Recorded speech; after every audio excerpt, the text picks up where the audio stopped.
They still leave the place a mess. They still have homeless people everywhere. It's still a disaster.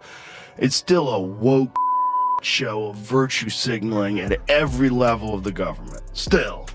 Like, no course correction at all. They're going further and further into la-la land. And you're like, Jesus Christ, you guys. And so then a place like Austin becomes attractive.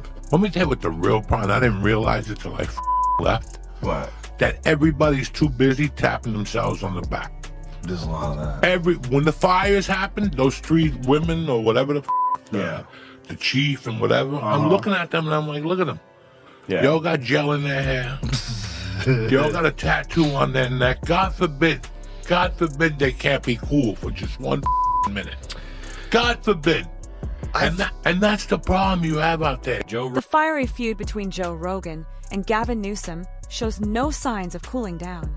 The outspoken comedian and influential podcaster has launched a fresh broadside against the California governor, vehemently arguing that Newsom's policies are systematically ruining the state. In a recent, fiery episode of his show, Rogan attacked what he sees as a precipitous decline under Newsom's leadership, citing rising crime, homelessness, and a deteriorating quality of life.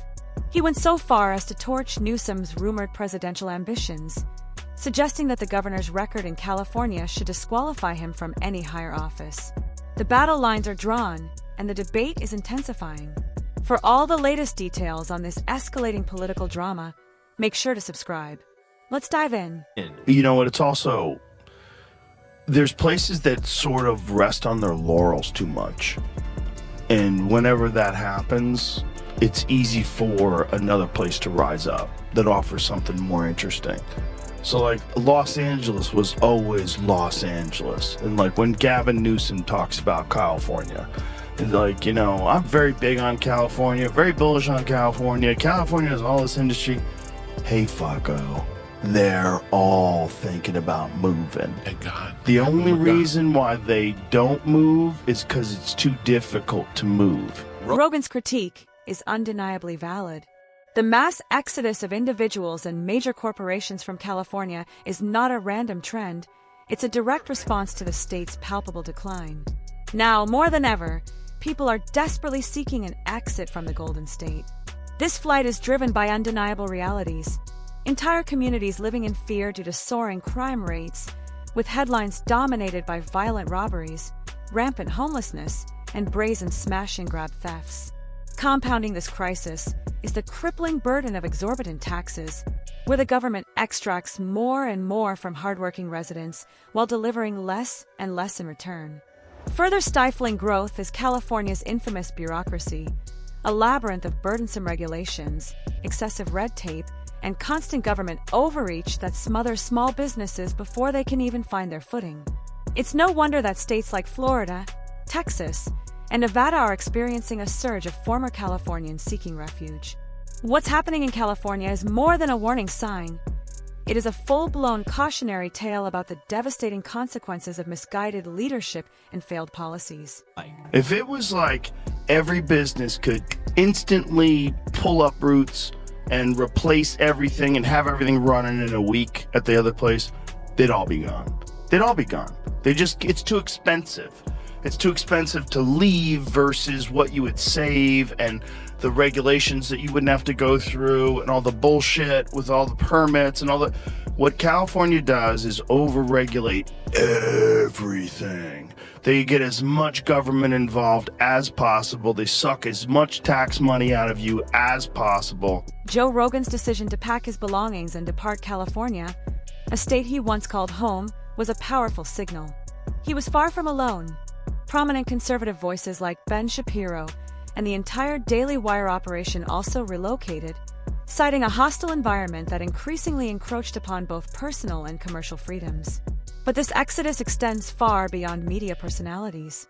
Even Hollywood, the industry that made California globally famous, is now showing cracks in its foundation. Filmmakers and studios once deeply committed to Los Angeles are increasingly looking toward Georgia, Texas, and other countries to shoot their projects. They are drawn to locations that offer not only significant tax incentives, but also safer streets, and a regulatory environment that fosters creativity rather than stifling it with bureaucratic red tape. When the world's entertainment capital begins to bleed talent and capital, it is a profound indicator that something is seriously broken. Despite California leadership's attempts to project an image of prosperity and progress, this massive, continuous exodus of people, businesses, and creative energy tells a very different story. A cautionary tale of decline driven by poor governance. And they still leave the place a mess. They still have homeless people everywhere. It's still a fucking disaster. It's still a woke shit show of virtue signaling at every level of the government. Still. Like, no course correction at all. They're going further and further into La La Land. And you're like, Jesus Christ, you guys. And so then a place like Austin becomes attractive. Joe Rogan continues to direct fierce criticism at Gavin Newsom, zeroing in on what he sees as California's damaging obsession with ideological woke policies over practical governance. He points to specific laws that exemplify this trend, such as the state mandate requiring large department stores to maintain gender-neutral toy sections, as if that were a pressing priority amidst crises in crime and homelessness. Even more controversially, lawmakers passed legislation allowing minors to conceal gender transition-related decisions from their parents, effectively shutting families out of profoundly life-altering choices. These are not isolated examples, but part of a broader pattern in which ideological purity consistently trumps common sense, and government overreach extends into the most personal aspects of daily life. To many Californians, this doesn't feel like progress. It feels like social engineering. It's no wonder families and businesses continue to flee the so-called Golden State, not because of high taxes or housing costs alone, but because of a governing philosophy that prioritizes symbolic gestures over real-world results. They are seeking states where leadership focuses on safety, economic opportunity, and genuine progress, rather than regulations that alienate and drive people away.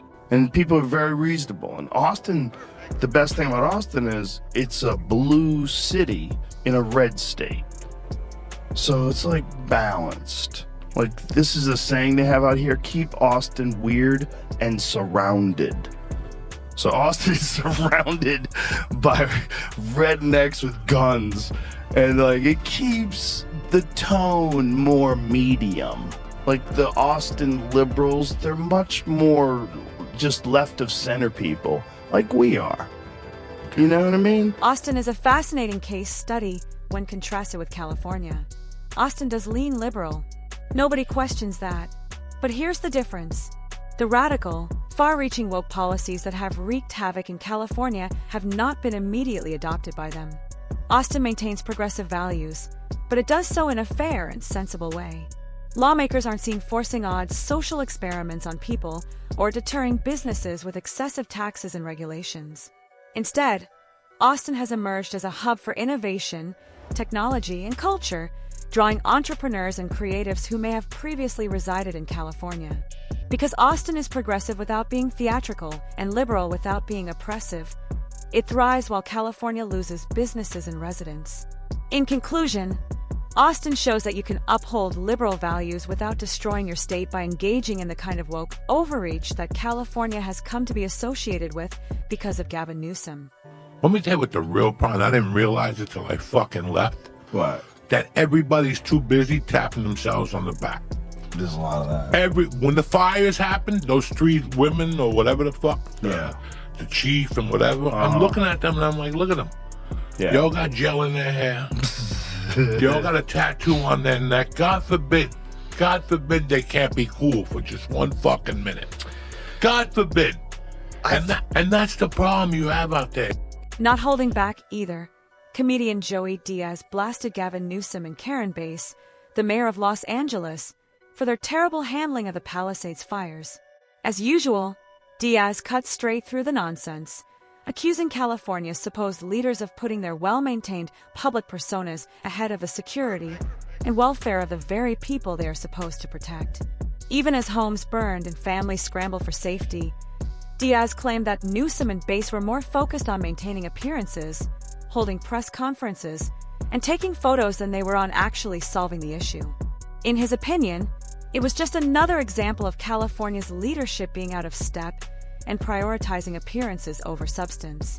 His tirade resonated with a lot of people who feel abandoned and duped by politicians who talk a lot about compassion but do nothing when disaster strikes. For Diaz, it was more than just humor. It served as a sobering reminder. This is my idea, and it's great, and it's going to work. It's not working.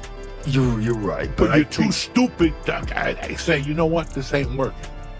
Their egos are so big, they don't have the heart to go, this ain't working. You're right. You're absolutely right. But I don't think it's entirely their fault. It is their fault, but the culture rewards that kind of behavior. This is the problem with having protected classes of people, whether it's gay, lesbian, whatever it is, whether it's your nationality. If you have a protected class of people where you're not allowed to criticize the protected class of people, then they become, Vivek Ramaswamy talked about this in a very interesting way. He's like, it's the tyranny of the underprivileged, or is that what he called it? The tyranny of the marginalized.